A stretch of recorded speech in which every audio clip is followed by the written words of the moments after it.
Ew. Oh my god, ew. It traumatized me. I'm actually officially traumatized. I'm never recovering from this. What the actual fuck? The actual fuck? Anyways, hello guys. Hope audio and everything is okay. Put this over here. Hope all audio is alright.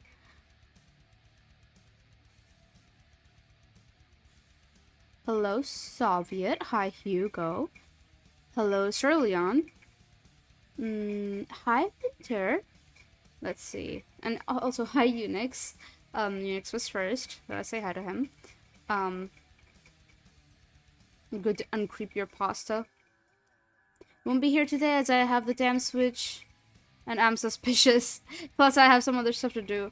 I have a fun time. Please, no paranormal shit. Oh, we'll try. Take care. Home sweet home, all good audio? Sweet home, Alabama. Okay, yeah, I'm glad audio is good.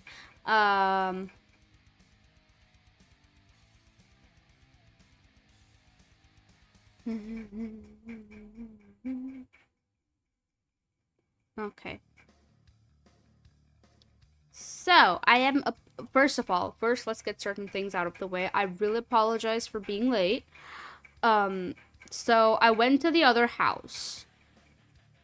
I went to the apartment because I had to get a fuck ton of shit. Not a fuck ton, honestly, just a little bit of stuff, like a bag full of stuff. On the bright side, I've got a new Monster can today. I don't know what this flavor is since it's wrapped up in this thing. I have, oh god, is it the white one? I think it's the white one. Hold on, I'm gonna mute till I she's stroking me off till I be loud and current buzzer. Oh, welcome, Ferrum. You were very late. I was. Dude, I went there, right? And I was like, it's okay. It's okay. It's okay. I'll just pick up some stuff and I'll just come back. It won't take too long at all. Probably max half an hour. That did not end up happening. A lot of some things happened. I was very, very pissed off. What the fuck? What the fuck? Did I just get... I think I just got... I got gaslit, bro. I got manipulated. I thought this was the white monster. It's not the white monster. Oh my god. It's Bad Apple. I fucking love Bad Apple, bro. It's such a good flavor. Oh, Apple never disappoints, honestly. Let me see. Water. Alright. Shit, I don't have water. Fuck. No monster? You mean... No, we do have monster. It's just the Bad Apple. Womster. One versus what's in Tony Hawk's pants. Hello? I didn't know this was an unboxing stream. So the last time I ordered Monster, they came in this box and they were all individually wrapped. So you can tell what they are from the outside. If you just open the box. So it's a fun thing for me because it's really funny opening them one by one and not knowing what it is. I thought it was gonna be fucking... Oh, I love Bad Apple, bro.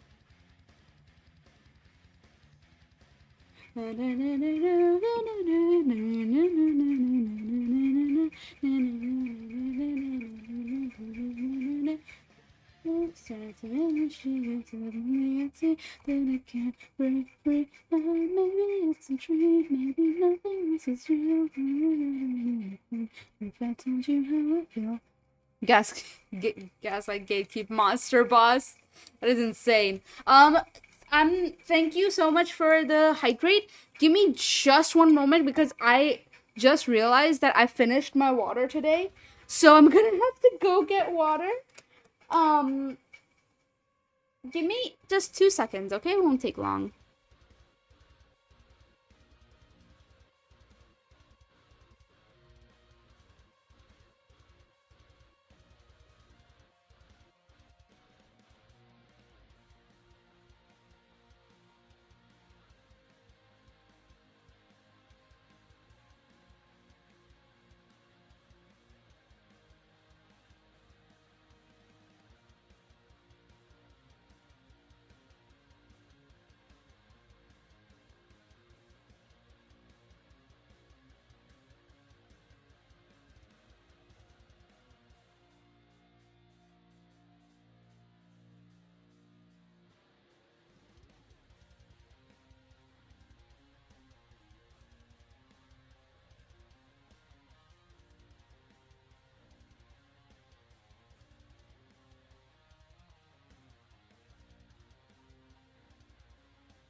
Your dream, maybe nothing else is real, but it wouldn't make me think if I told you how I feel. So I know all the feelings, sorry. Sorry. I've been humming to myself the entire time before stream as I was setting shit up. Oh yeah, I got the water. Thank you so much for the water, Ferrum.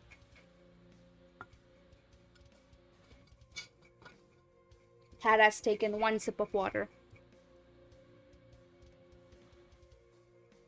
Let's see. So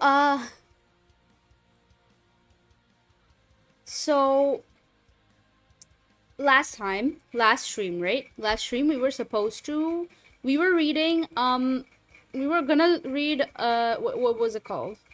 Abandoned by Disney. Yes, we were supposed to read Abandoned by Disney, but I didn't end up actually reading it because it's quite long. Let me see. Abandoned by Disney.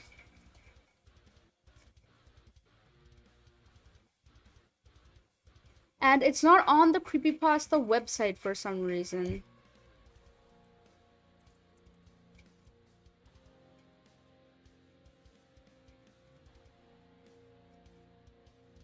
Yep, it's not on the Creepypasta website. What the fuck is this? Latest Creepypasta stories. Average rating 7.44. My boyfriend is taking pieces of me while I sleep. Posted on August 7th, 2025.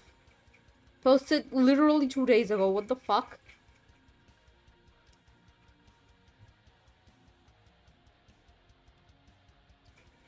Wait, I kind of want to read this. We'll keep that aside. We will read that later. But oh my god. What the fuck?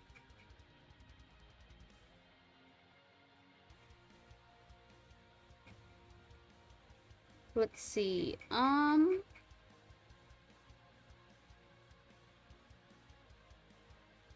Billion Blade. Welcome. We need an emoji with the light sticks you see at concerts, twirling them and said, "Aww." I mean, I could see if I can get some emotes commissioned. Long and word, I see.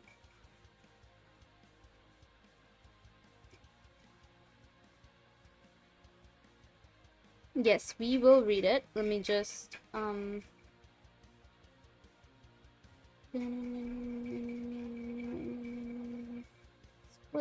not display capture. Window capture. Display capture is dangerous, bruh. Like, it's display capture is unnecessarily dangerous.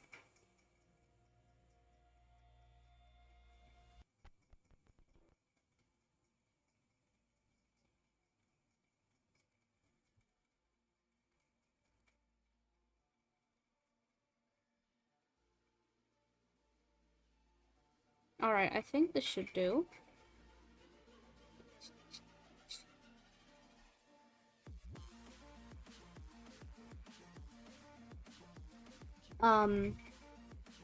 So we are reading today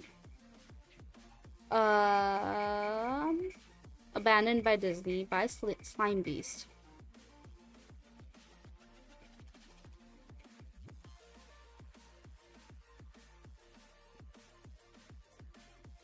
I'm wondering if I should keep the music or if I should like do something about it.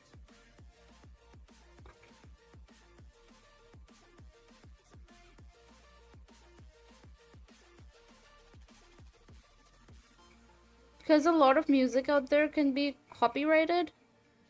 I kind of don't want to deal with that, especially on YouTube. I do have it set so Twitch doesn't hear it on the VOD, but YouTube will. And YouTube is pissy about these things.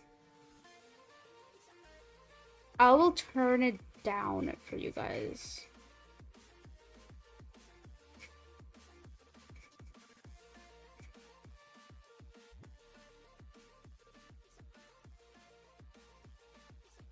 The local cat doxes herself due to misclick.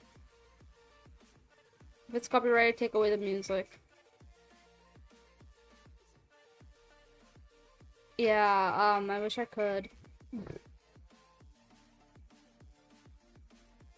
Anyways, let's get into Abandoned by Disney. Some of you may have heard that the Disney Corporation is responsible for at least one real live ghost town. Disney built the Treasure Island Resort in Baker's Bay in the Bahamas. It didn't start as a ghost town. Disney's cruise ships would actually stop at the resort and leave tourists there to relax in luxury. This is a fact. Look it up. Disney blew 30 million on the place. Yes, $30 million. Then they abandoned it. Disney blamed the shallow waters, too shallow for their ships to safely operate, and there was even blame cast on the workers, saying that since they were from the Bahamas, they were too lazy to work a regular schedule. That's where the factual nature of their story ends. It wasn't because of sand, and it obviously wasn't because foreigners are lazy. Both are convenient excuses. No, I sincerely doubt those reasons were legitimate. Why don't I buy the official story? Because of Mowgli's palace. Oh my fucking god. Near the beachside city of Emerald Isle in North Carolina, Disney began construction of Mowgli's palace in the late 1990s. The concept was a jungle-themed resort with a large, you guessed it, palace in the center of the whole thing. If you're unfamiliar with the character Mowgli, then you might better remember the story The Jungle Book. If you haven't seen it anywhere else, you'd know it as a Disney cartoon from decades past. Mowgli is an abandoned child in the jungle, essentially raised by animals and simultaneously threatened or pursued by other animals. Mowgli's palace was a controversial undertaking from the start. Disney brought up a ton of high-priced land for the project, and there was actually a scandal surrounding some of the purchases. The local government claimed eminent domain on people's homes, then turned around and sold the properties to Disney. At one point, a home that had just been constructed was immediately condemned with little to no explanation.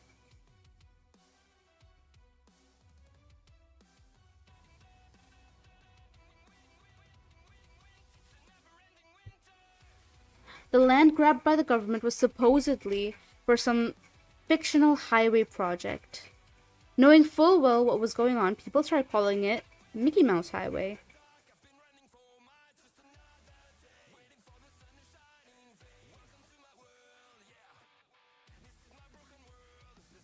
Then there was the concept art. A group of stuffed shirts from Disney Co.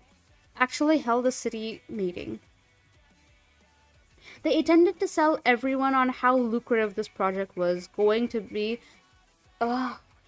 They intended to sell everyone on how lucrative this project was going to be for everyone.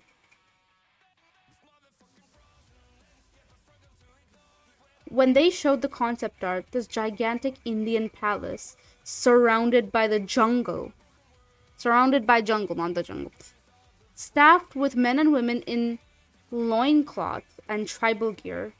Well, suffice to say, everyone flipped their shit. Oh yeah, I see why everyone flipped their shit. It's an Indian palace.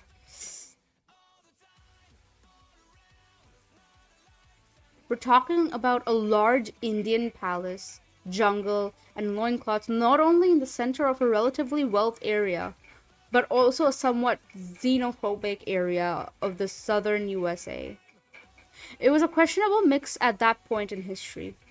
One member of the crowd tried to storm the stage, but he was quickly subdued by security after he managed to break one of the presentation boards over his knee. Disney took that community and essentially broke it over its knee as well. The houses were razed, the land was cleared, and there wasn't a damn thing anyone could do or say about it. Local TV and newspapers were against the resort at the beginning, but some insane connection between Disney's media holdings and the local venues came into play, and their opinions turned on a dime.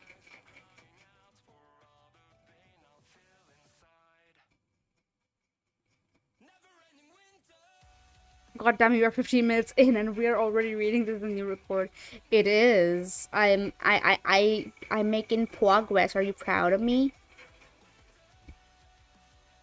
We make progress around here, guys. This is a first.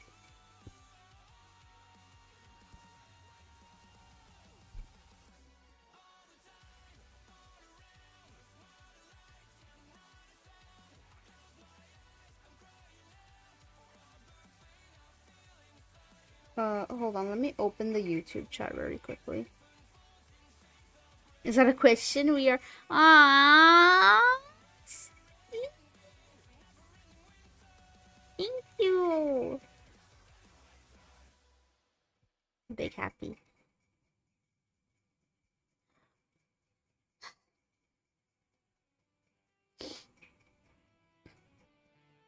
Gotta love local news getting themselves into trouble. It smells like corrupt government in this story. So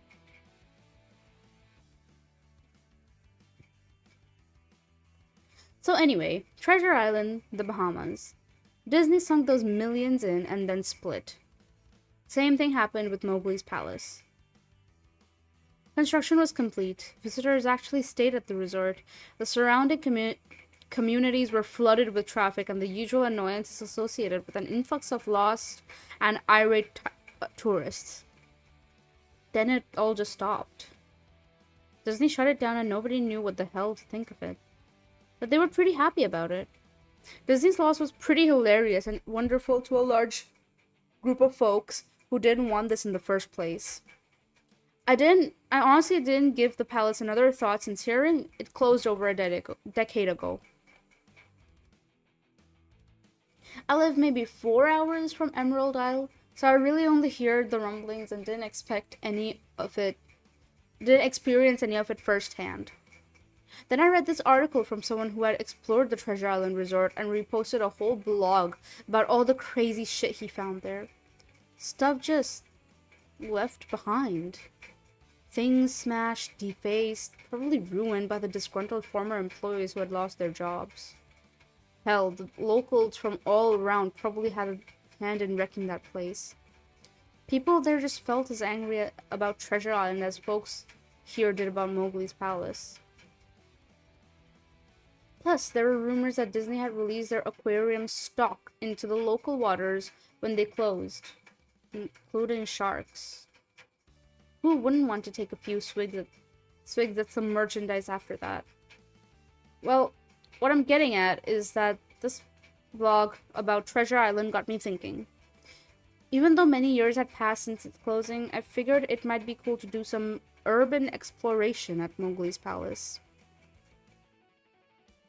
Take some photos, write about my experience, and probably see if there was anything I could take home as a memento.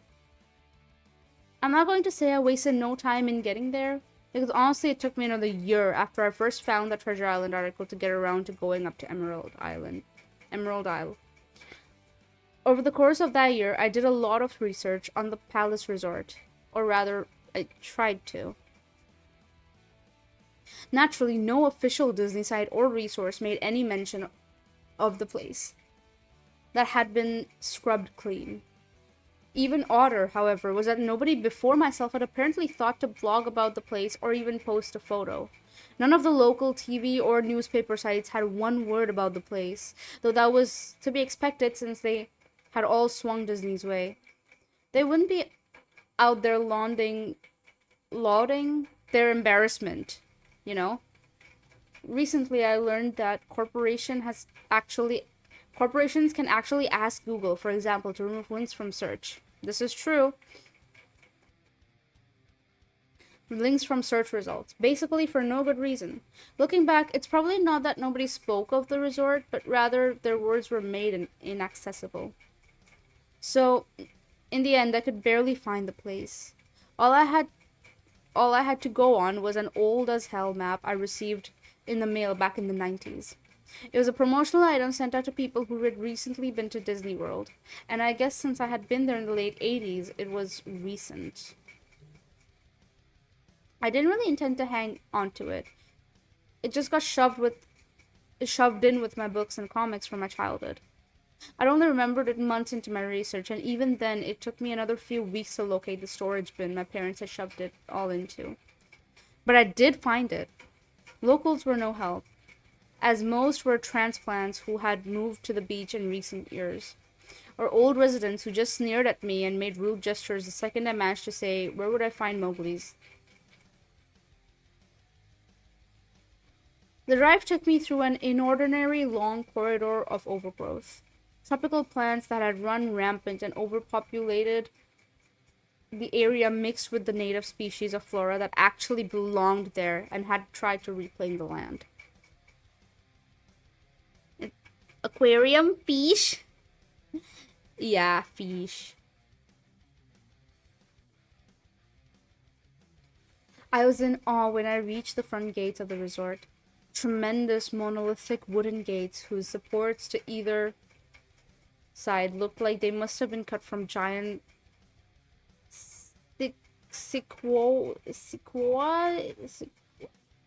whatever. The gate itself had been gouged in several places by woodpeckers and eaten away at the base by burrowing insects.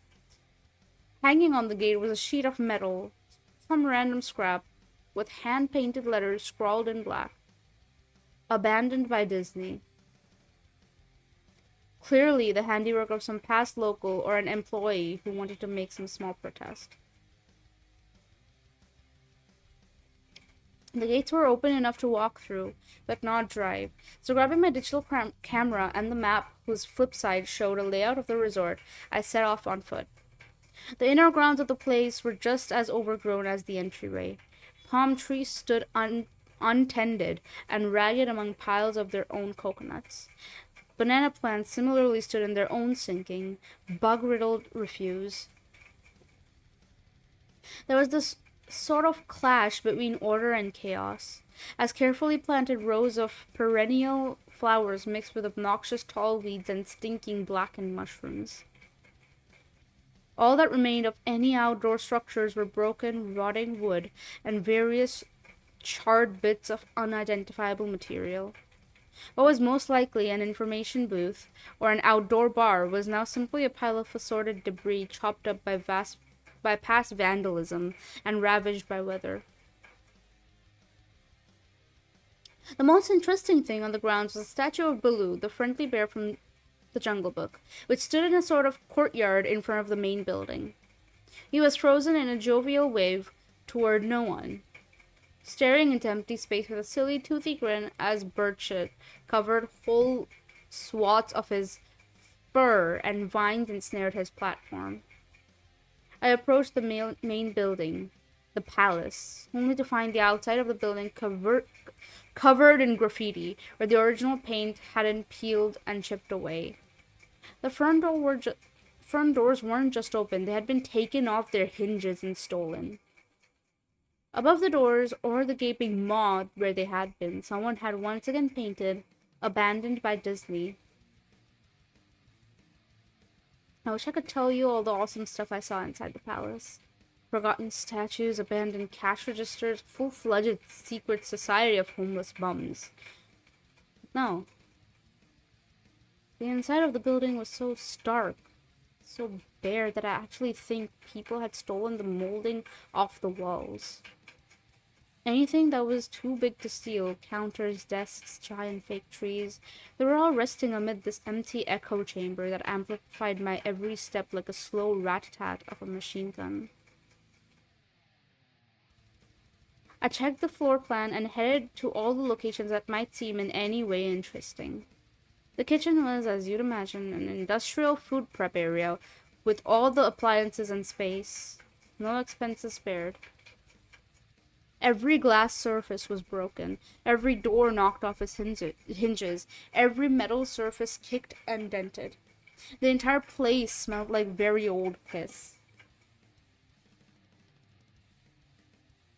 The huge freezer, not even remotely cool now, had row upon row of empty shelf space. Hooks hung from the ceiling, probably for hanging cuts of meat, and as I stood inside for a moment, I noticed they were swinging. Each hook swung in a random direction, but their movements were so slow and small that it was almost impossible to see. I figured it had been caused by my footsteps, so I stopped one from swinging by clutching it in my fist, then carefully letting go. But within seconds, it started to swing once more. The bathrooms were in much the same state as the rest of the place. Just like the Treasure Island Resort, someone had methodically smashed each porcelain commode with coconuts and other implements. There was about a half-inch of rancid, stinking, stagnant water on the floor, so I didn't stay there very long.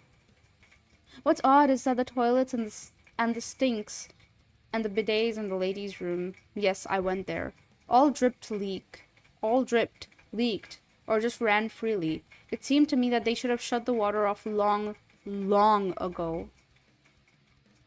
There were plenty of rooms in the resort, but naturally I didn't have time to look through them all. The few I did peer into were similarly wrecked, but I didn't expect to find anything there. I thought there was actually a television or radio in one room, as I really think I heard a quiet conversation coming out. Though it was like a whisper, probably my own breathing echoing in the silence. Or just another case of the sound of flowing water playing tricks on the mind.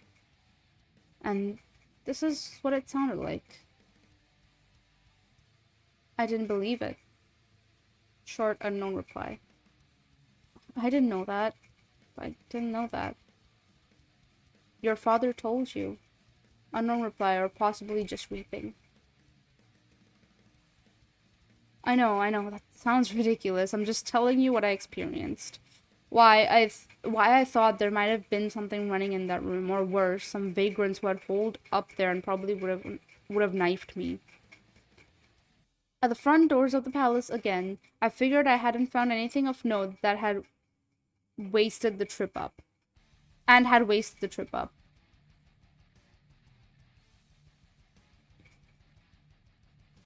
Hold on.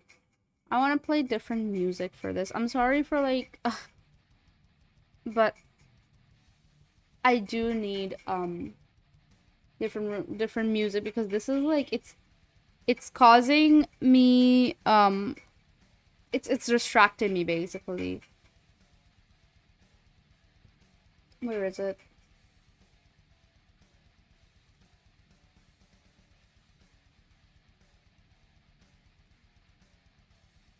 I'm gonna put you in your place, cause you're rotten again. I'm a petty sexual, nothing you should wanna do right now. It's me, I'm gonna take down. With your own side, it's a takedown. But the fucking creepy lullaby, all creepypasta videos from 2011 to 2017. Oh my god. No.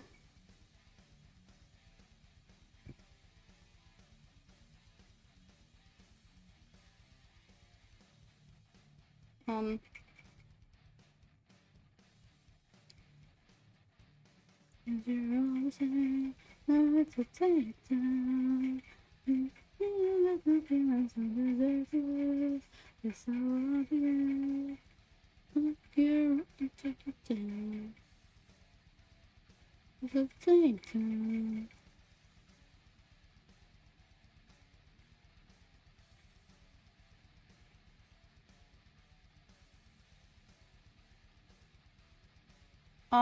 The issue is there's so much music. What the hell is this? There's so much music that's like you can use the songs in your YouTube video. That's like it says it's non-copyright. It says it's not no royalty, but then you look down, look at the description, and it's like, oh, here's the link to buy the fucking license. Thank you so much, Pod and Poco. Have a good stream. Thank you. Welcome, welcome. And if you need to lurk, you can. Thank you so much. This is a long one. Yeah, it is. Do love this mystery investigation. So, right?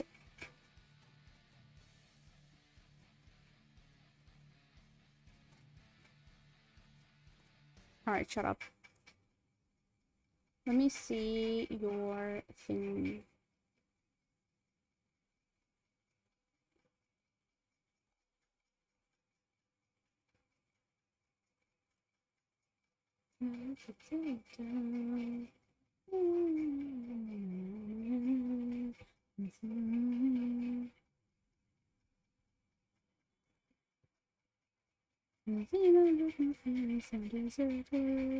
It's so obvious. I'm a girl. It's a time. Oh. Hold on. Loki, stop. Wait. Okay. Starting from the beginning. Let me see how loud this shit is, man. Decently loud.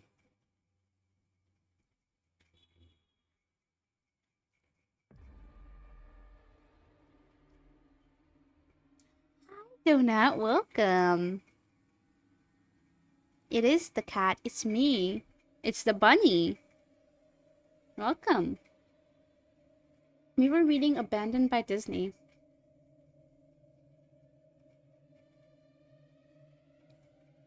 As I looked out the door, I noticed something interesting in the courtyard that I had apparently missed.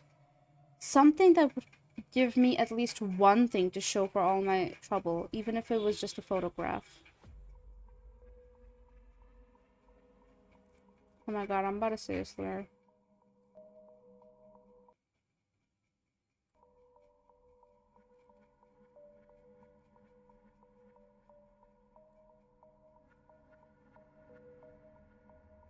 Yeah, okay.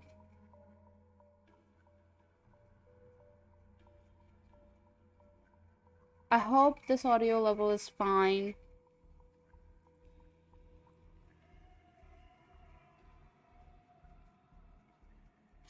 There was a lifelike statue of a python. Maybe 80 feet long, coiled up and sunning itself on a pedestal right in the center of the area. It was almost time for the sun to start setting, so the light fell onto the object in the perfect way for a photograph. I approached the python and snapped a photo, then stood on my toes and snapped another. I moved closer again to get the detail of its face. Slowly, casually, the python lifted its head, looked directly into my eyes, turned, and slithered off the pedestal across the grass and into the trees. All 80 feet of it. Its head long disappeared into the woods before its tail even left the sunning spot. Disney had released all their exotic animals into the ground. Right there on my floor plan map was the reptile house. I should have known. I'd read about the sharks at Treasure Island, and I should have known they'd done this. I was dumbfounded, just utterly stupefied. My mouth must have been hanging open for the longest time before I came back down to earth and snapped it shut. I blinked a few times and backed away from where the snake had been, back towards the palace. Back toward the palace. Even though it was totally gone, I still wasn't taking any chances and backed my way into the building. It took a few I need water. Big snack.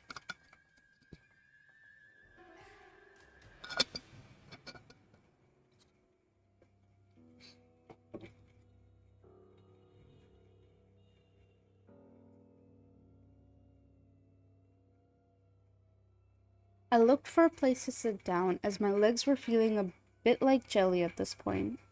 Of course, there was no place to sit down unless I wanted to recline in the broken glass and dead leaf carpet or haul myself up onto a desk of questionably reliability. I had seen some stairs near the palace's lobby and decided to go and have a seat there until I felt better. The stair was far enough away from the front of the building to be relatively clean, save for a startling accumulation of dust. I pulled a wedge of metal off the wall, once again painted with the Abandoned by Disney motto. I'd become accustomed to it. I placed the wedge on the stairs and sat on it to keep at least somewhat clean. The stairway led downward toward ground level. Using my camera flash as a sort of improvised flashlight, I could see that the staircase ended in a metal mesh door with a padlock. A sign on the door, a real sign, read, "Mascots only. Thank you." This perked up my spirits a little bit, for two reasons.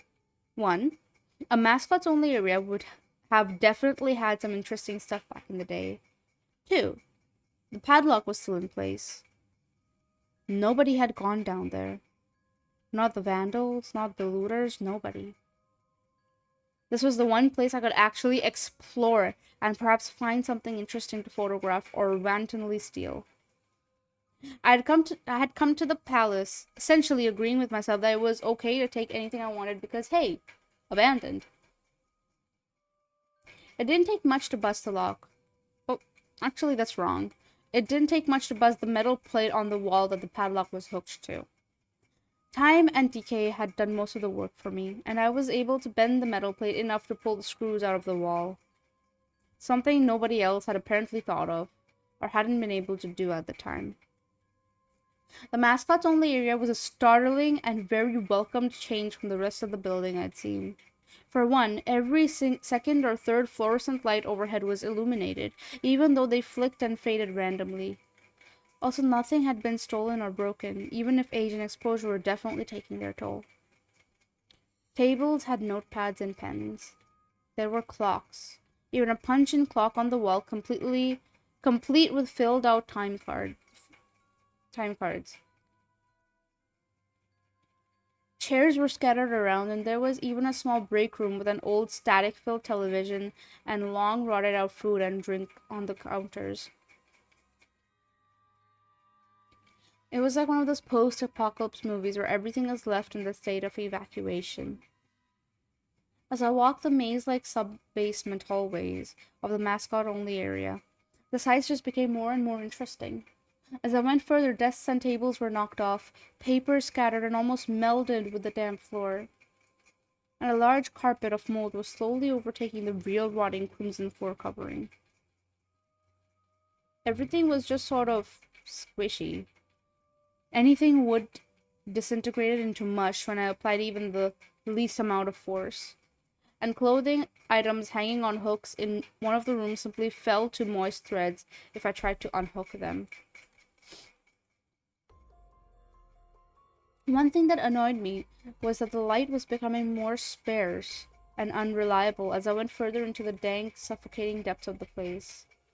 Eventually, I reached a black and yellow striped door with the words Character Prep 1 stenciled on it. The door wouldn't open at first. I figured this was probably where the wanted a photograph of that twisted, stinking mess.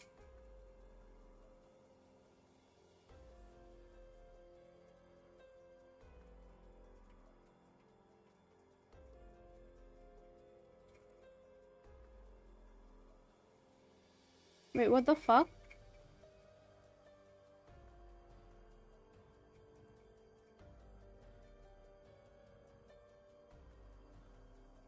What the fuck?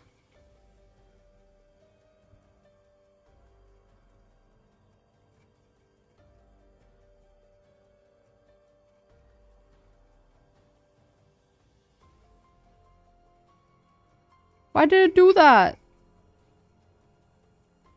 What the hell?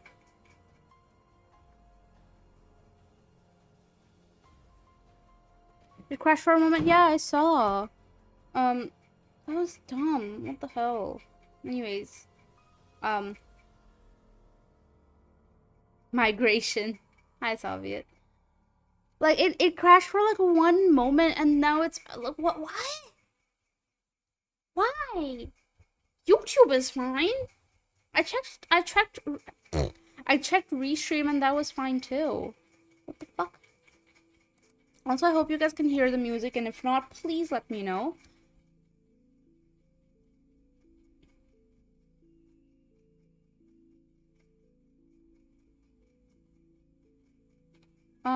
Hold on, let me write this.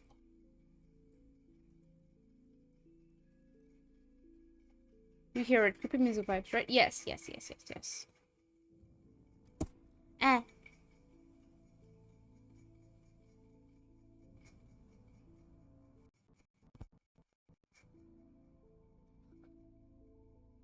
OBS is racist against Twitch, apparently. It's not OBS at this point. It's not OBS.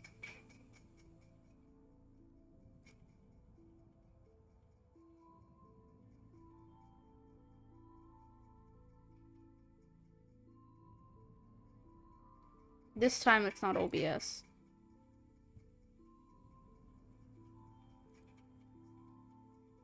Anyways, let's continue. That was familiar.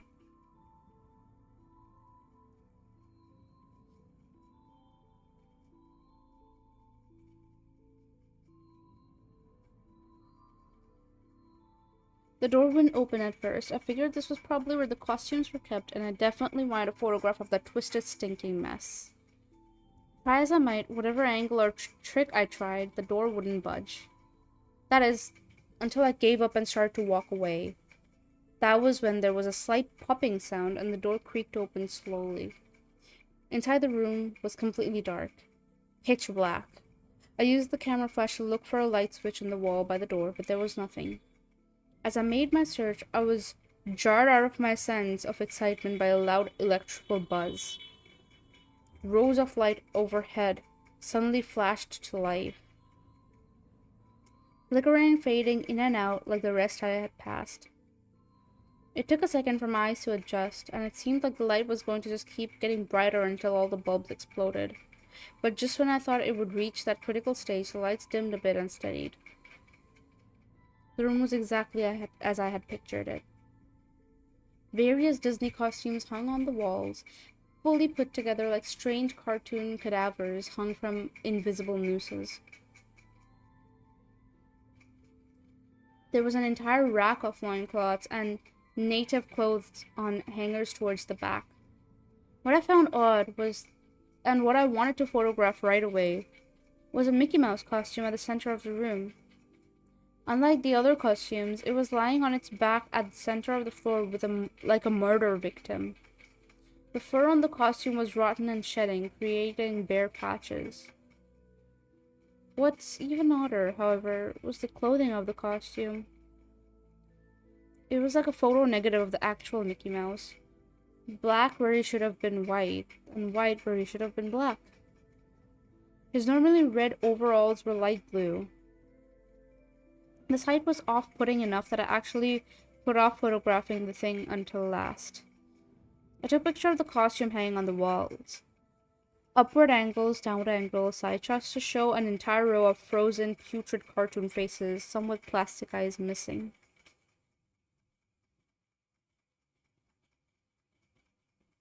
And then it's a demon doing paranormal stuff because of the creepypasta.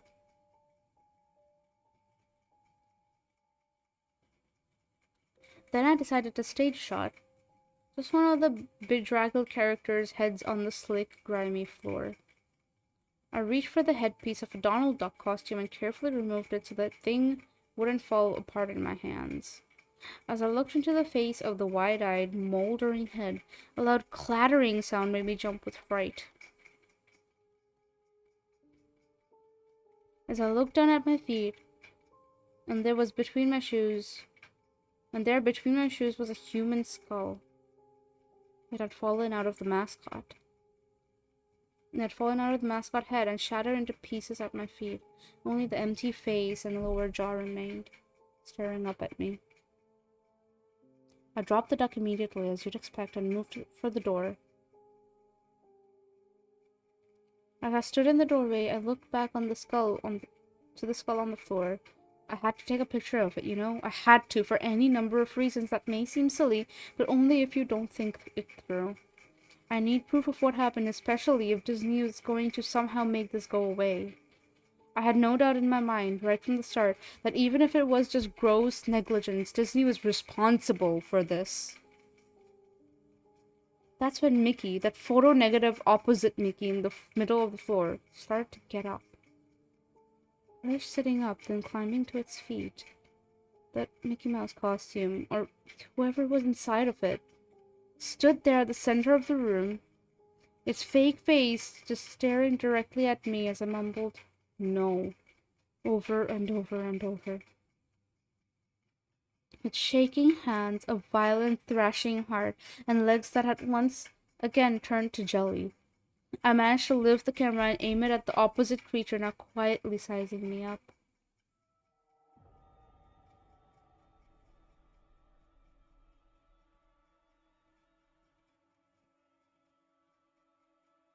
The digital camera screen displayed only dead pixels in the shape of the thing. It was a perfect silhouette of the Mickey costume. As the camera moved in my steady hands, the dead pixels spread, marring the screen wherever Mickey's outline moved to. Then the camera died. Went blank and quiet and broken.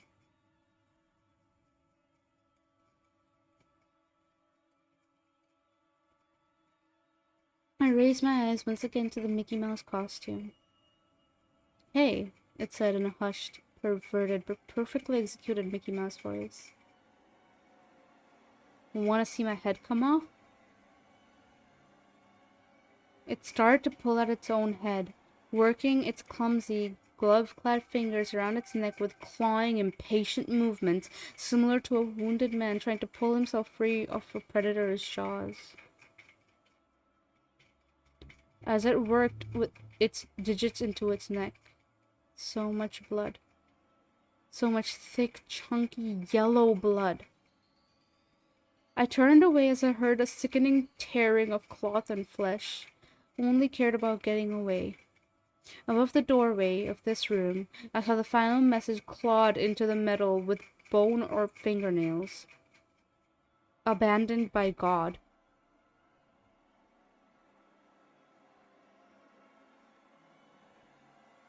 I never got the picture out of the camera. I never wrote the blog entry about it.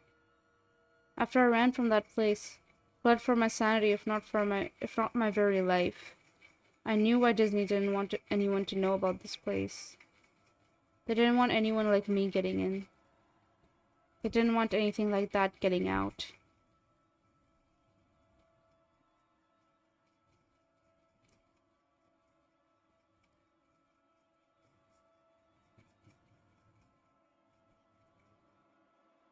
So interesting.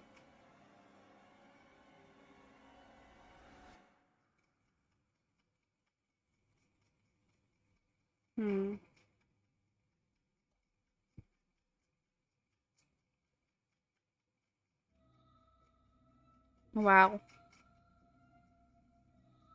That was, yeah. Yeah, just, wow. That was good. I wouldn't say it was bad. It was just not what I expected at the end. I mean, yeah, it's a creepypasta. It's gonna have, like, paranormal creepy shit, of course.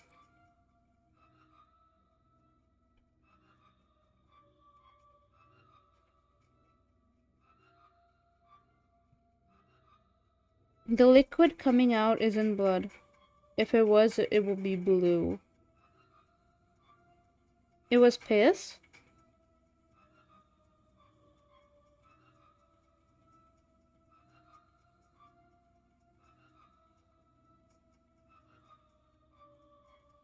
Oh, cause it's like a negative Nikki, negative Mickey. So yes, the blood would be blue. How do Pookie? Hi, B. Welcome. The liquid coming out is in the oh, so it's piss. I mean, I don't get how this person did like not understand this. Who wrote the person who wrote this? Like, you said the red pants was blue. Now you're telling me the blood is yellow. Okay. I mean, there's gotta be some explanation to that, right? They couldn't have just made that mistake.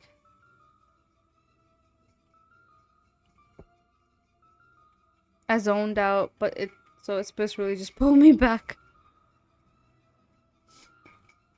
Oh. I mean, is it? Is it just piss? Is it pee-pee? Alright, what did we read last time? We read Candle Cove, right? Did we read anything else?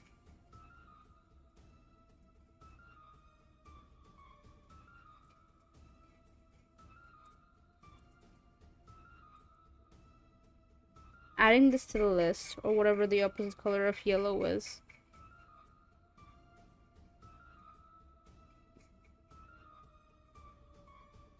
Don't do that voice for this, please.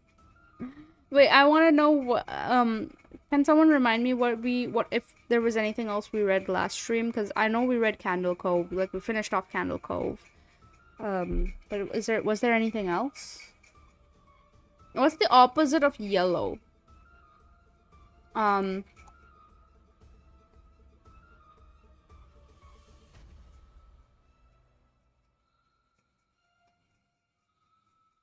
Yellow.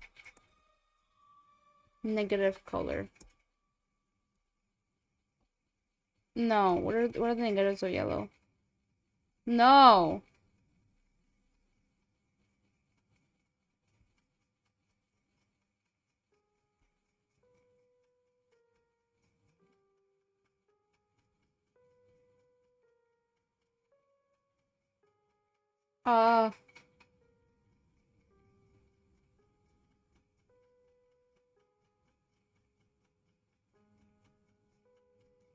Like purple?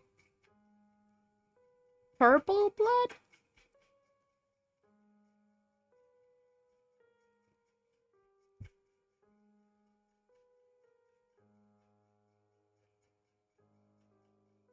Opposite color of red.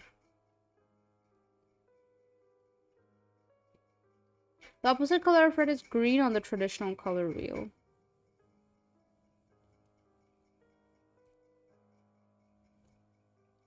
Oh, it was Candle Cove and Squid. Oh, yes. Squidward Suicide.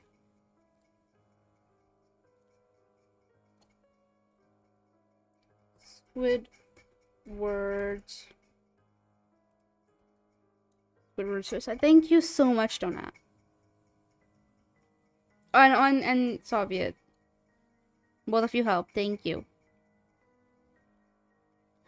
So that's there. We finished Abandoned by Disney.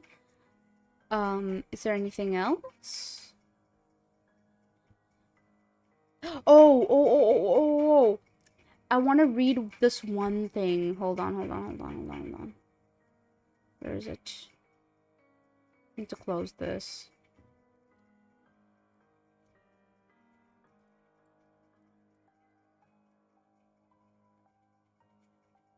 No. Bed drowned. Insane. Oh my god, I hate this image.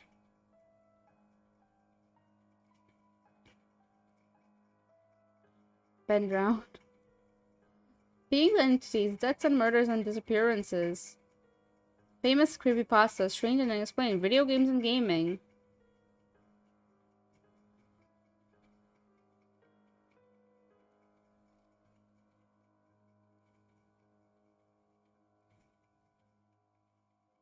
Estimated reading time 47 minutes?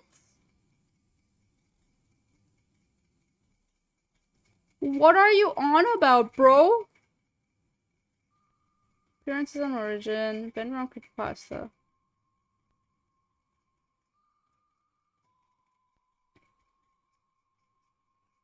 Day 1. Bro. Okay. Ben Ron Part 2?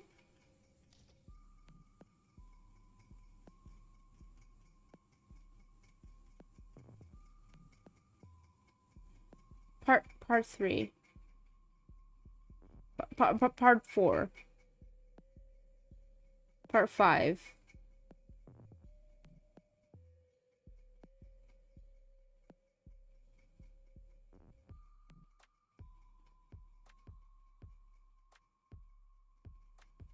Oh my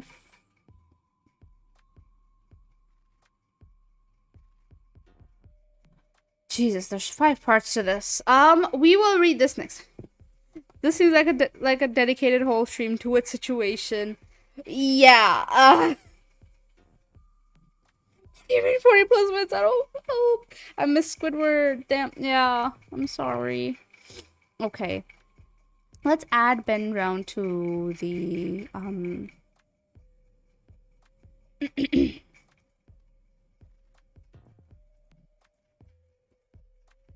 list. Okay. Oh.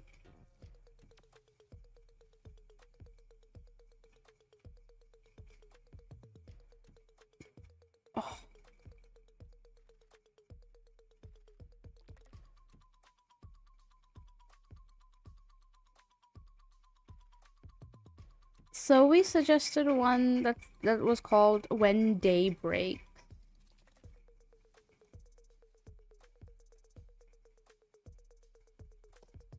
But wait.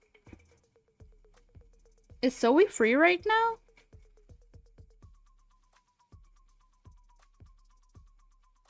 Quite Friday evening. 3 days.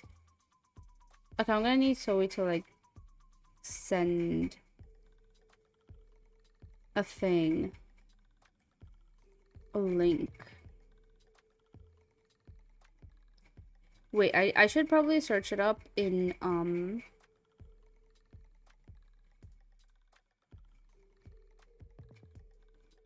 hold on.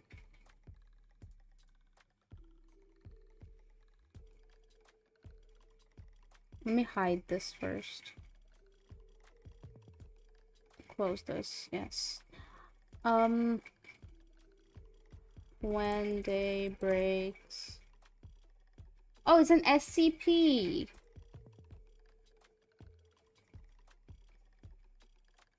Okay, it's SCP-001.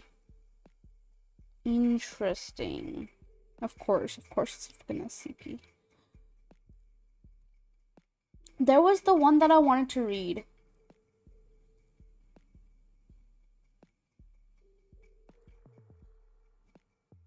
My boyfriend is taking pieces of me while I sleep.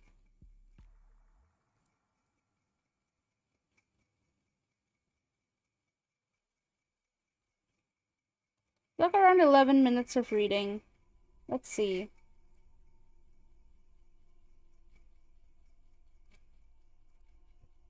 Estimate reading time 11 minutes. I've always been a people pleaser. I really like the intro, and that's why I want to read it. Even as a kid, I've always had the hardest time asserting myself or saying no. As long as the other person's content, I could deal with some uncomfortable feelings. Also, by the way, today's monster is Bad Apple if someone doesn't know. It probably has something to do with daddy issues. Is she just me? Or are they? Are they just me? What the fuck? Body horror, psychological horror. Body horror, psychological horror, Sienna. Slow burn.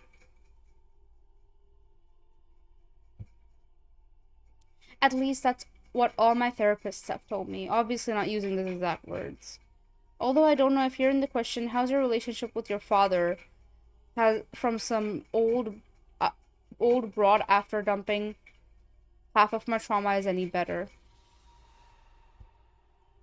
Anyway, I've been through some shit. It's kind of a blessing and a curse when you think about it.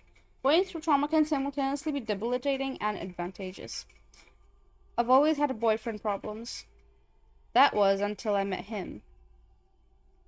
There was nothing terribly special about Tristan that met the eye. He was attractive for sure, but nothing that could turn heads. At 27, he still lived with his parents until he moved in with me. He didn't really have any sort of career either. He worked at our local grocery store bagging groceries for the mostly elderly people who lived in our lazy town in Central Florida. He was also kind of sickly guy. He was always in and out of urgent care with some sort of pain or ailment of sorts. Even if he was smiling and happy, his face was always highly tense, like he was in physical pain and trying to ignore it. It was just kind of weird because there was never actually anything wrong with him. Like, there was no diagnosis. He was just ill. His personality is what got me, though. The second he opens his mouth, everyone's on him like flies.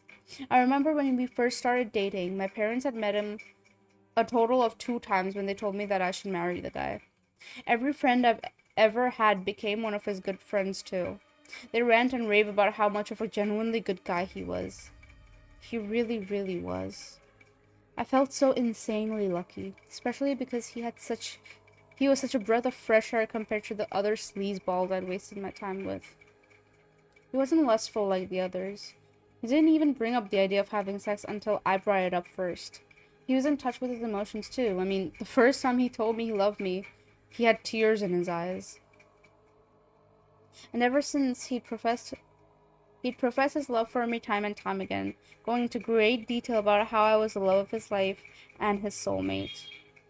We did everything together, and it wasn't long until we moved in together. It was like an endless sleepover with my bestest friend. Finally, I was at peace. Up until a few weeks ago. I was driving into work and we were blasting the 1975 on my radio, occasionally cringing because the speakers were blown.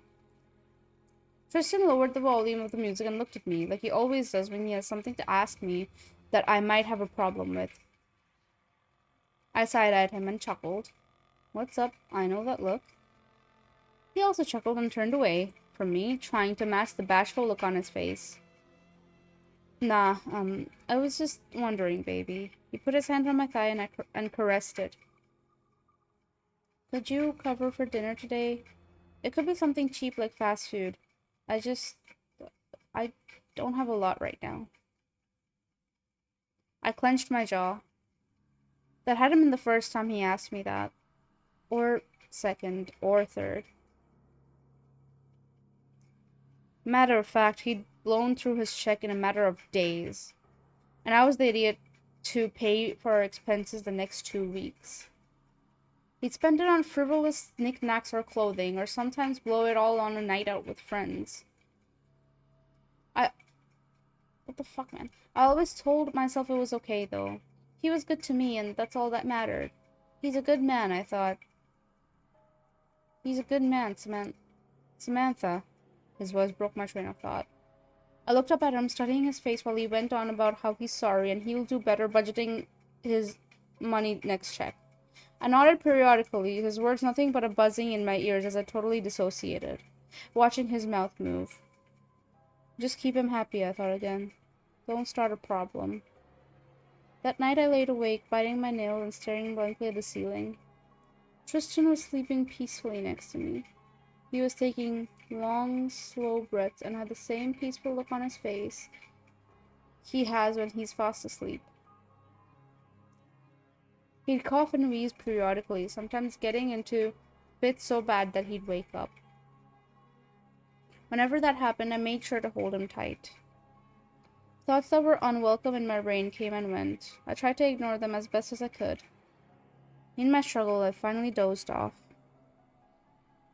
Oh, buddy, a lot of people are just you. Man, shut the fuck up. More sequels than the MCU movies. I woke up to the smell of breakfast, the kind that shouldn't have existed in our kitchen. Bacon, toast, eggs, and that sweet buttery aroma of something actually being cooked. I could hear a pan scraping against the stove. Something sizzling. My face scrunched up in confusion. Tristan didn't cook. Not because he didn't want to, but because he was always too tired, or his back hurt, or his joints were locking up again. But this morning he was whistling. I sat up slowly. The room swayed a little as I did, but I'd gotten up too fast.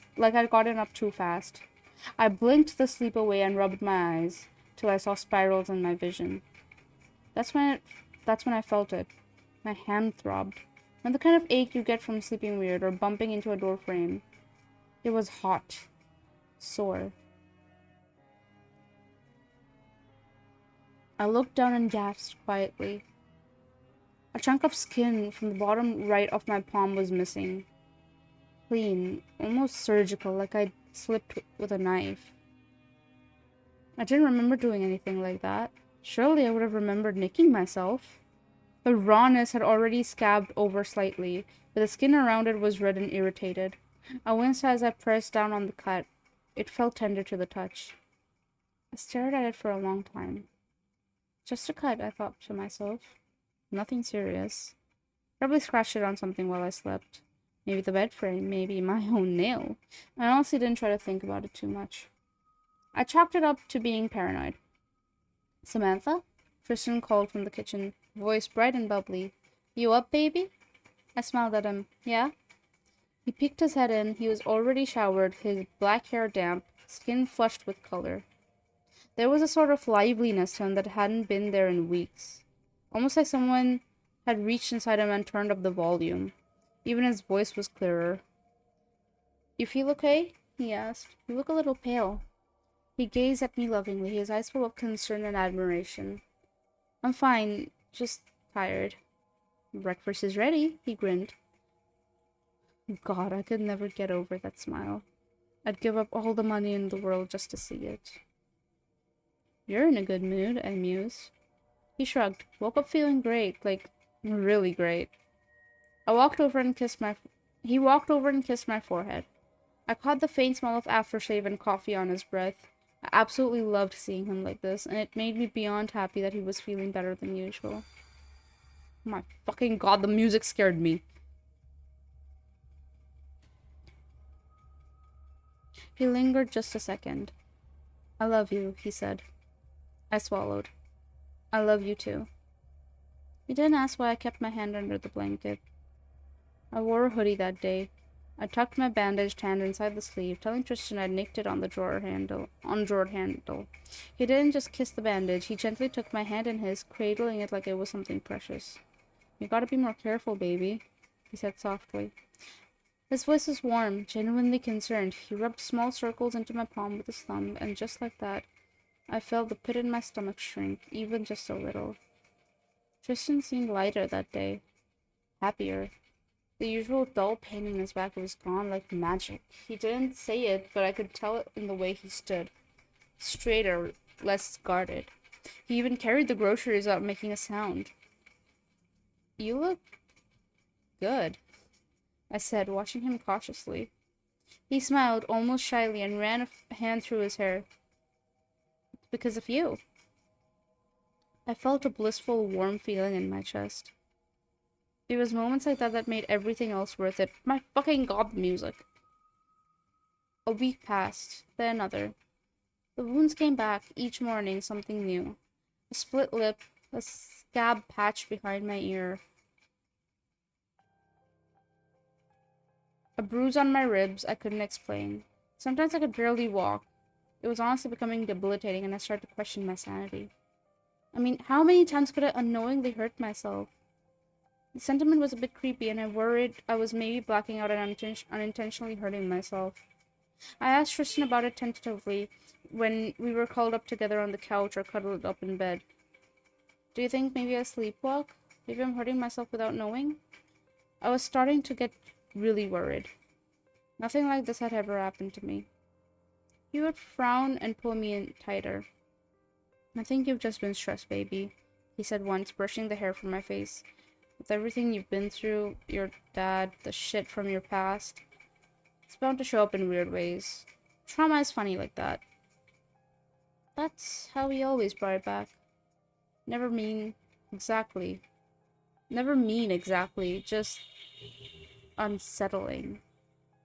The way he'd dance around the topic but address it just enough to keep me calm. So I believed him. I took comfort in his words. Then there were the other little things. The receipts I'd find crumpled in the trash. T-shirts, sneakers, a record player. Things he'd never showed me. Never even mentioned. I think he noticed I was looking through the trash for receipts because he started throwing them in the bin outside. When I noticed that, a bubble of anger and resentment grew in my chest. I was only one person and holding the entire house down. I was the one paying our rent, groceries, car, everything. Not to mention he never took me out anymore. You'd think with all this newfound energy, he'd be a little thoughtful now and then. Unfortunately, I had grown used to his behavior. When I confronted him gently, half laughing to mask my nerves and soften the blow, he didn't even deny it. Well, I mean, what do you want me to do? He said, voice raising just slightly. You make more money than me. I'm trying my best, Samantha. God, why do you always have to make me feel like a fucking loser? Why is nothing I do ever enough for you? I've been through some awful things, unimaginable. You'll never understand me. I blinked back tears and tried to steady my breathing as he shouted at me. Tristan, I'm not trying to make you feel that way. All I'm asking for is a little help now and then. My voice was shaky and fragile, laced with uncertainty and a painful fear of conflict and abandonment. It's hard doing everything alone. I expected him to pull me closer, to tell me everything was going to be okay. I should have known better. It was always a hit or miss with him. There was a deafeningly loud bang as his fist broke through the bed frame. I jumped, heart racing out of shock and fear. You are privileged, he roared. He looked at me with pure hatred and disgust. I've been through far worse than you, and anything you did go through was your fault. He leaned in close to me, so close his lips were touching my ear. Live with that. Shaking, I backed down. I always did. It didn't matter what he said to me. I couldn't bear to abandon him. He had a good heart, that I knew for sure.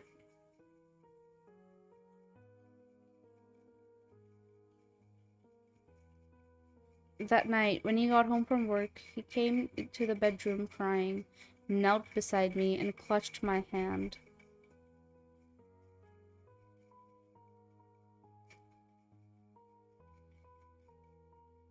Hi, Forest Dweller! Welcome! I can't feel my knees. Oh yeah,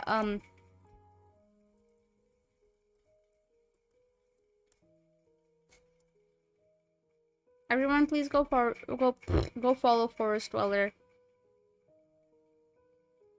Gnome person, just a wonderful mild discomfort and spook. I'm glad you like these streams. Gnome. Wait, what did I miss again? What story is this? This story is called... What is the story called? My boyfriend is taking pieces of me while I sleep.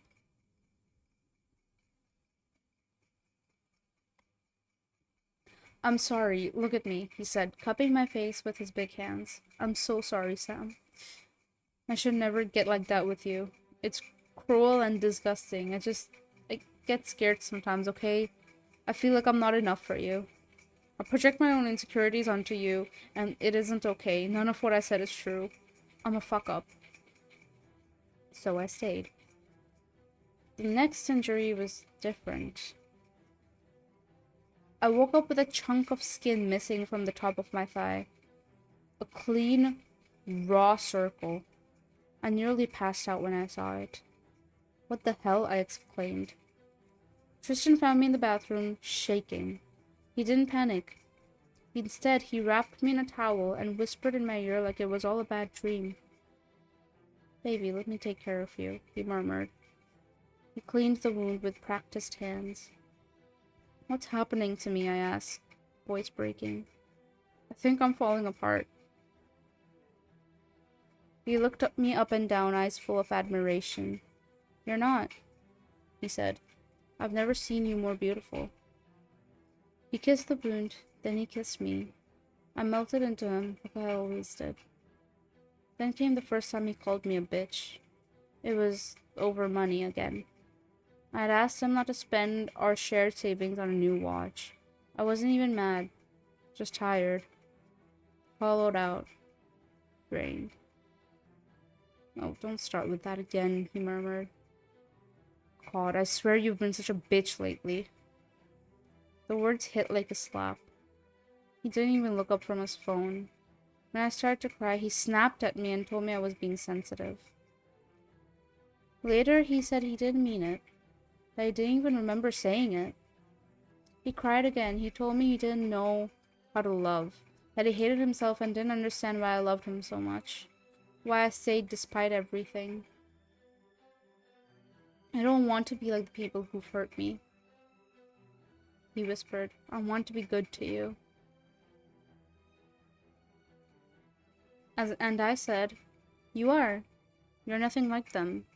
Because part of me still believed it, or needed to.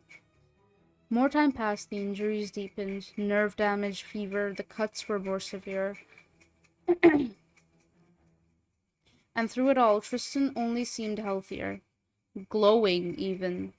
His laugh was easier, his voice stronger, he started dressing better, smiling more. You're doing this, he said one morning, placing a perfect hand over my ruined one. I don't know how, but you're healing me. Thank you. The look in his eyes was soft, grateful. It made my chest ache.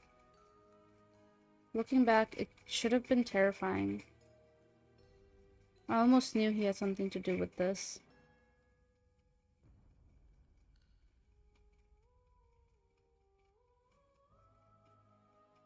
Does she know it's him? Because if yes, she probably has more problems than him. For staying. No, she doesn't know it's him yet. Like, she's a people pleaser, so she stays anyways. But no, she doesn't know it's him. One morning, I limped to our bathroom, panicking because of a searing, throbbing pain in my throbbing pain in my mouth. To my horror, my canine tooth was gone. It looked like it had been ripped clean off my gums. I screamed, shrill and raw, knowing no one could hear me because Tristan had already left for work. In my panic, something caught my eye. There was a single piece of crumpled toilet paper in the trash can next to the toilet. I wouldn't have looked twice at it if it didn't look exactly like it was badly wrapped around something and tossed in there. My stomach dropped. I had to know the truth. I had been putting it off for far too long. I was definitely in denial. Blood roared and rushed in my ears as I bent down to pick up the paper. I unfolded it. And there it was. My tooth. That night I tried to leave. I gathered some of my things while Tristan was sleeping, trying desperately not to make a sound. I was halfway out the door when my vision tunneled. I collapsed. Something in me just gave out. My legs stopped working. I woke in bed. My wrists were bandaged. My stomach was empty. I looked up and saw Tristan looking down at me, feeding me broth from a spoon. He kissed my cheek. You scared me, he whispered. Please don't try that again. I can't lose you. Not now. He sounded hungry. The mask was slipping. The warmth was still there, but behind it was something darker, greedy and malevolent. Any fear I had was washed away by an overwhelming sense of exhaustion. I woke up later in the night, feverish and head spinning, too weak to move.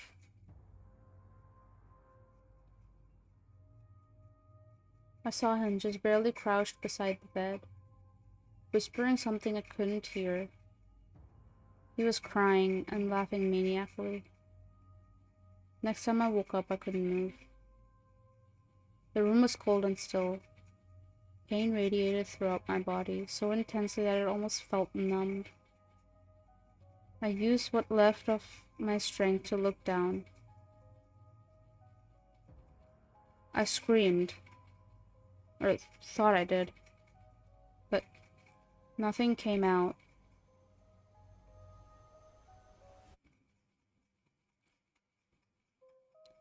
Jesus Christ.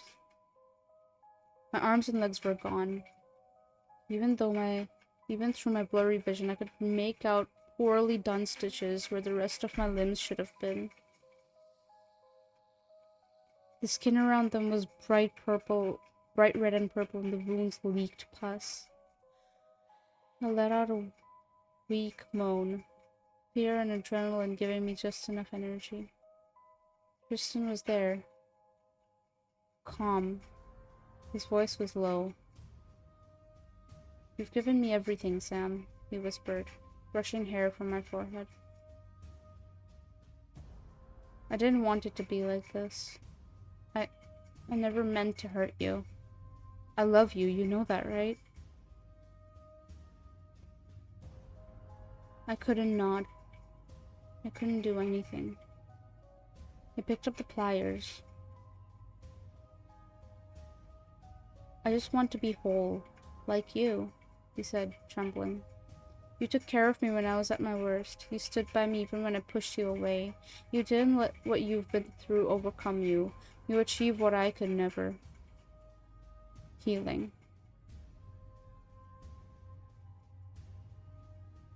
He began removing my last 2 teeth, one by one.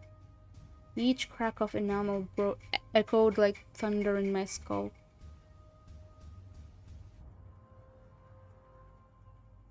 And still, something in me broke open. An epiphany. The edges of my mouth trembled and contorted into a deranged, toothless smile. My gums were bloody, nerves exposed.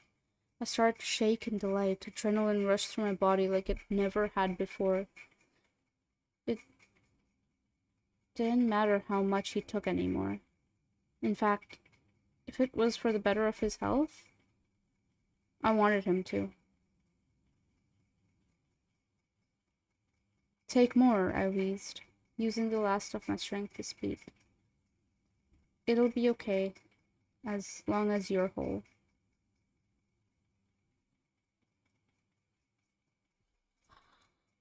Oh,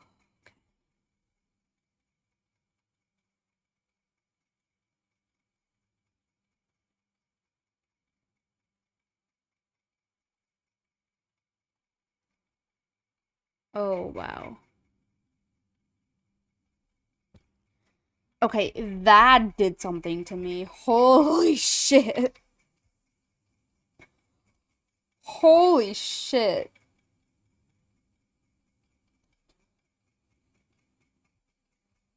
Jesus fucking Christ.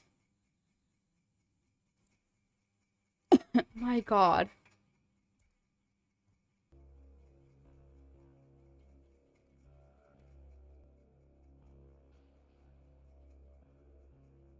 Oh, this is good. This is what I expect to feel when I read creepypastas. Oh my God.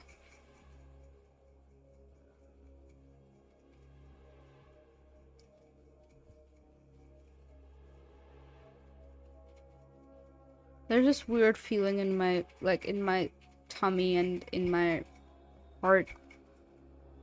In my chest, guys. I...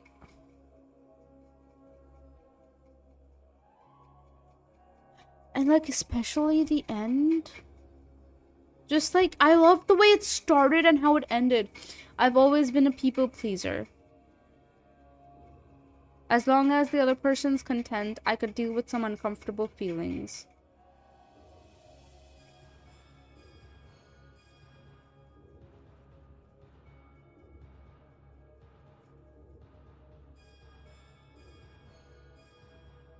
It's just... First of all, she's a really, really heavy sleeper. I mean, it's...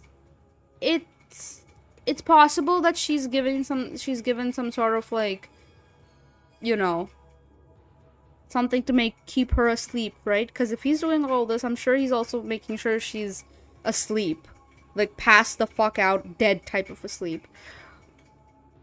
Second of all, how does a girl even sleep knowing she will wake up like that again? Probably given some sort of drug. Look, you prefer to rush your sleep experiment myself than wake up like that. Yeah, that was mad good, right? It just popped up like, no wonder this was like right on the top page. Oh my god. Jesus, this is good. I like it.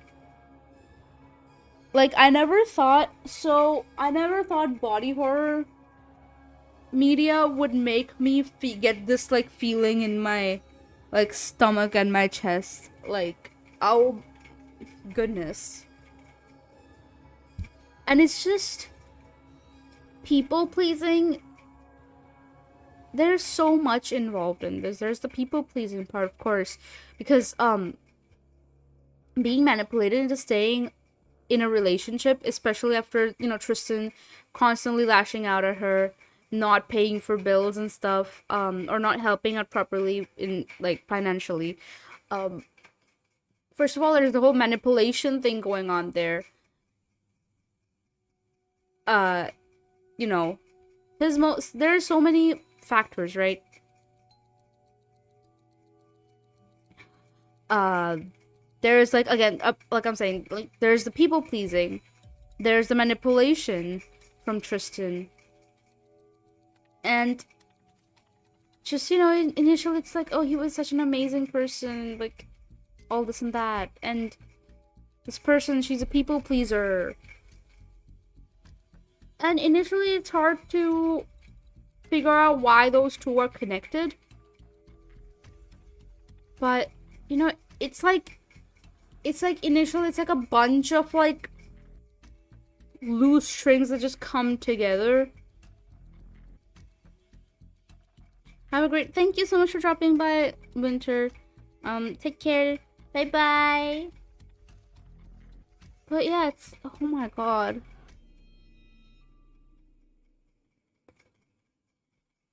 The story of Loki reminds me of the story of that one boy that put nicotine pads on his GF so she couldn't break up because she grew an addiction to the pads. What the fuck?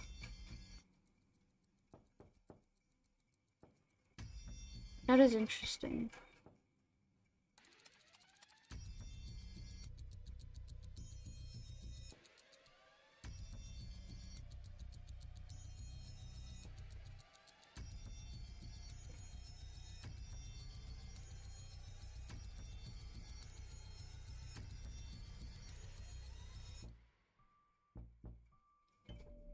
I'm still recovering from this one, man. You didn't know that one? No, I did not. I'm still recovering from this.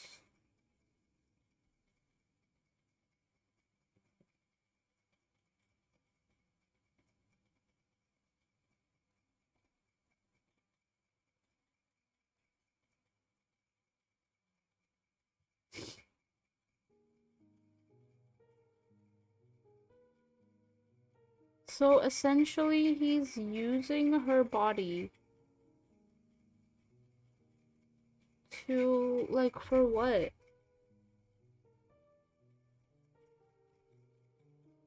Oh, never knew those were right.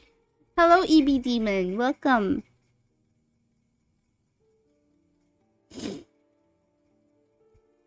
Yeah, I didn't know either. I looked it up today.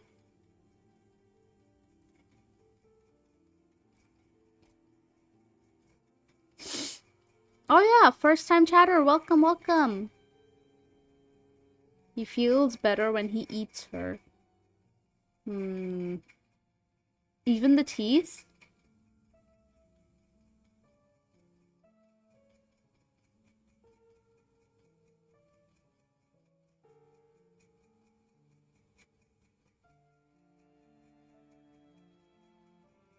It's just...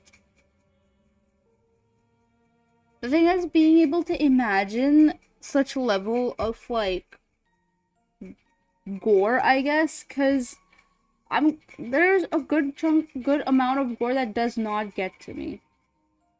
However, it's like this is like, oh my god, there's like mixing emotional manipulation, trauma, what have you, with like, oh my god.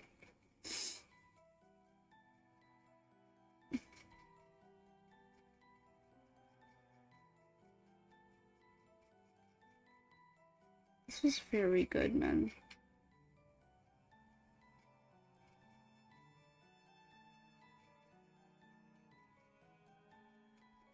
I'm gonna vote a 10, I don't care.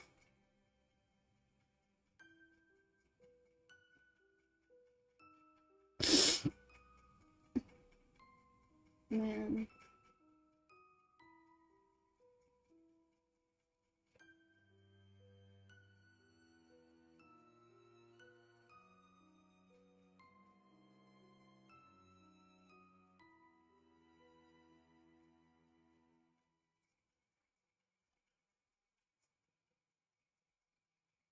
Oh.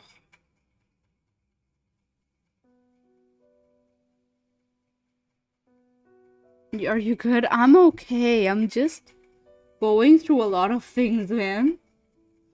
Holy shit.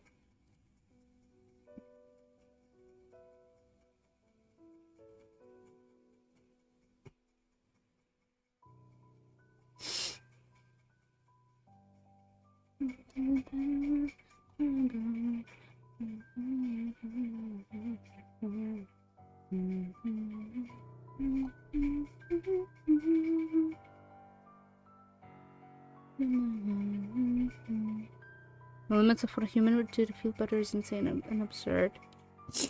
Yeah. What the scene that especially got to me was right around the end where she smiles at him despite having no teeth.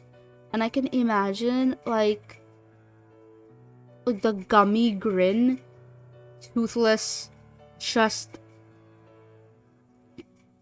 hollow gums.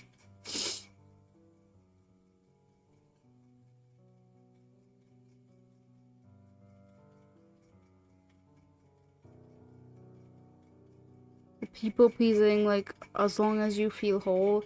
Like, bro, who comes up with this shit, man? What the fuck, man? My goodness.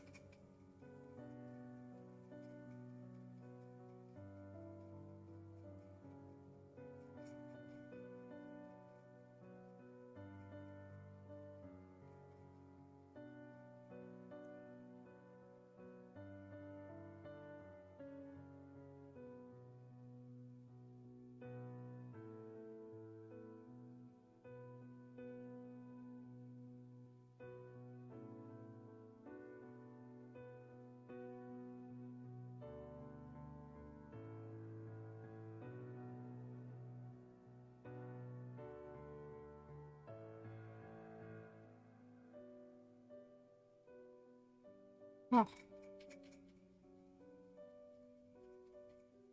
I'm gonna have PTSD from people smiling now.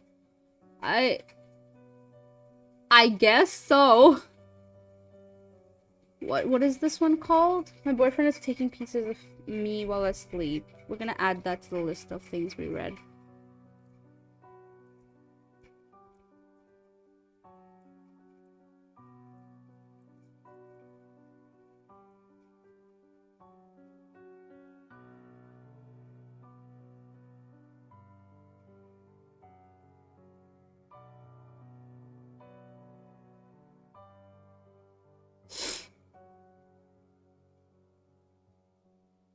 My boyfriend is taking pieces of me while I sleep. Oh, man.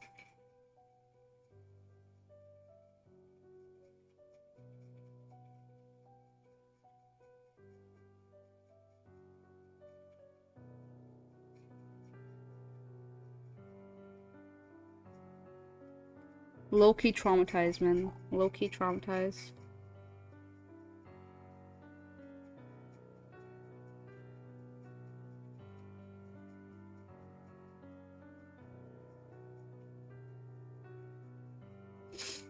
I think that's where we're gonna end. I think it would be a good idea to try and distract ourselves. I guess I'm to let him. What do we want to do?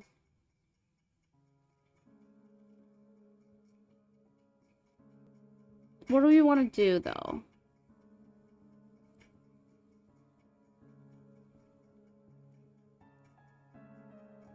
Meow.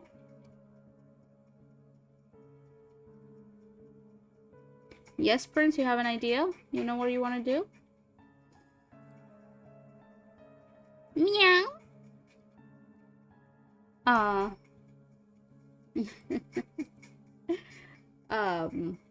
see. Game, you want me to stream a game? You want to play a game? Meow muscle memory is fucking crazy.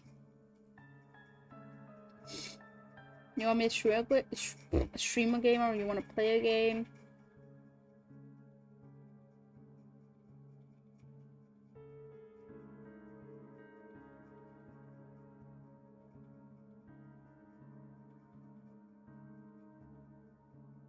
Play game, interesting.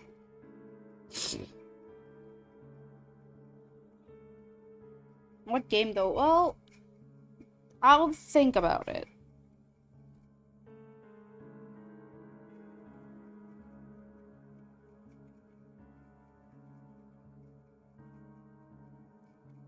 For now though,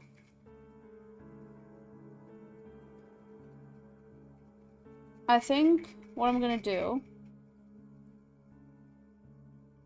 Oh my fucking god, can you please copy? Thanks. I think what I'm gonna do. Risk of Rain 2? Oh, I have to install that. What I'm gonna do is we're gonna rate, our favorite loser League of Legends player. Oh, fuck.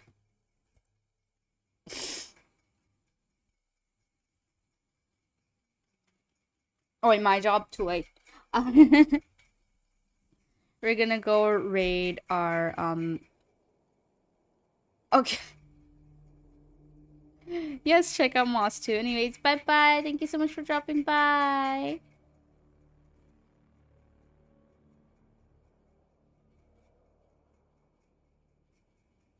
And I will see you guys tomorrow. Tomorrow's next stream. Anyways, bye-bye.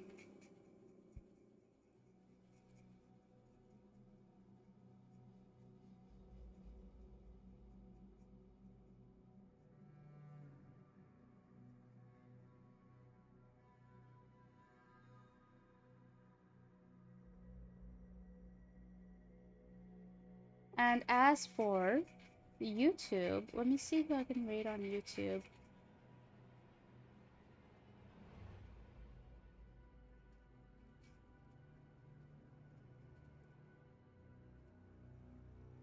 Moth is streaming. Oh, I think this is it's not a stream, it's a, oh, I don't think I can rate anyone then. Okay. Bye bye everyone. I will see you guys next time.